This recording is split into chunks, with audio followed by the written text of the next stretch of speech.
What is up, Hexicans and Pulsinators? Welcome back to another video. Happy holidays. I hope you guys are having a good holiday season. If you want to give me a gift, smash that like button. Will Smith that like button right now. I want to talk about this PulseChain update. Now PulseChain potentially could be around the corner. And then I have a good clip of Richard Hart talking about the Grayscale Bitcoin discount. If you don't know what Grayscale is, it's the largest holder of Bitcoin in the world. They hold about 2%. Excluding Satoshi, who has about 5%. And currently through the Grayscale Bitcoin Trust, it's basically a proxy investment to buy Bitcoin without buying it off the open market. Why is this bad? Because all the millions and tens and hundreds of millions of dollars that have gone into the Grayscale Bitcoin Trust could have been used to pump the price of spot market Bitcoin. And currently right now you can get a Bitcoin through a GBDC for a 40%, 50% discount. So why would anyone with a lot of money be buying raw Bitcoin off the market? But let's get into PulseChain. PulseChain update. Working on mods to Lighthouse prerequisite for Beacon Chain Explorer, similar to what was done to make Prism work with our larger integers. Also more AMM fix. And this sums it up. TLDR, unless you're a dev, it's all gibberish. Okay, but it's just good to see Richard posting a little update about PulseChain. It's a little Christmas gift for everyone. But if you're not a programmer, this doesn't make a lot of sense. A tweet from Katie Power City. She says, why I think PulseChain is close based off of Richard's update. She says there's no mention of final code changes. You can check the GitHub. Porting of ETH tooling is a later final development phase. Final FixerBot is testing. Done when the chain is finished to test it works as designed. So I think an even better point to add to this, why I personally think PulseChain could be close. And keep in mind, we've been waiting for about a year and a half at this point. So close to some people might mean next week. In my opinion, 2 to 3 months is close. How many times, if you've been in the Hex community for a while, have you seen Richard boast, as he rightfully should, about the Hex price chart? He said many times, I've heard him, Hex has the best chart in all of crypto. How many times has Richard boasted about his top price calls? Calling the Ethereum top 27 days after the Bitcoin top. He's almost like an oracle in that sense. But I bring this up to say the man prides himself on knowing when the market's going to move. Maybe he's a market maker. Maybe he's just really intelligent when it comes to technical and fundamental analysis. Maybe PulseChain is still in the works. They're still working on issues. But if we had launched PulseChain 5 months ago, it would be dumping like everything else. PulseChain is not decorrelated from the broader crypto market. And with how the Federal Reserve is raising interest rates faster than they've ever raised them in history, it's going to be catastrophic to the global economic market. And crypto is a risk-on asset, so crypto will get wrecked even harder. Now, what Richard's been saying recently in a variety of interviews is that he believes the bottom is close. Right? He talks about how this bear market, even though the macro situation is bad, this bear market's no different than the rest. People have asked, hey, do you think this market might be different this time because everything else going on? And he said no. And if you look at the past 2 bear markets, 3 bear markets, they've lasted around the same amount of time that we've currently been in a bear market for, like 350 to 400 days.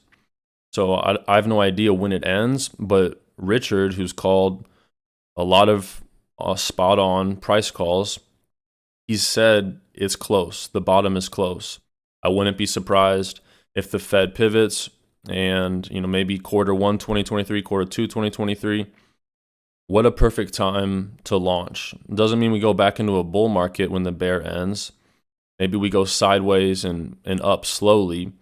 But as long as it's not getting wrecked, then it gives PulseChain the opportunity to grow. I wasn't there for Hex's launch, but I believe Hex also launched in a bear market, and it turned out to do pretty well. So I have an opinion that Richard Hart, maybe he's not waiting. PulseChain's still being worked on, but I don't think he feels rushed because he has an idea in his mind when the market will bottom, and I do believe he wants to launch as close to the bottom as possible to maximize gains and to make that chart look as beautiful as possible.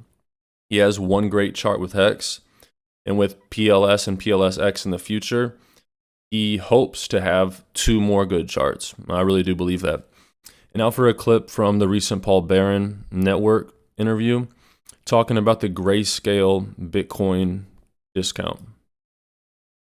Yeah, where do you think GBTC is going to go? Where do you feel like this is going to go in the next year? This was your tweet, you know. What do you think about this? I mean, obviously you're talking about it right there, but that's my point is for 2023. Steal buy pressure from Bitcoin.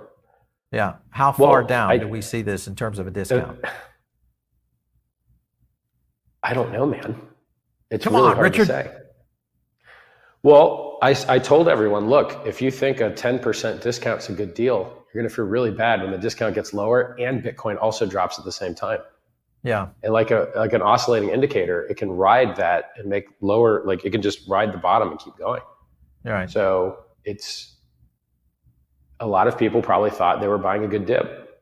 Right. And now Bitcoin dropped in half and the premium dropped in half. So now you're down half twice. Now you're down 75%. So it's, what do you if you think can't arbitrage it by redeeming, which you can't, then you either have to do a hostile takeover and get control of being able to sell the coins on market to arb the difference. And I would need to look at the internal corporate structure and see if they can poison pill it or what the angles are to prevent the corporate takeover. Because, I mean, think about it. They hold 3% of the Bitcoin supply. Largest. How much, you just do the math. Yeah, they're the largest holder. So, I mean, next to Satoshi, I guess. Satoshi's got 5%.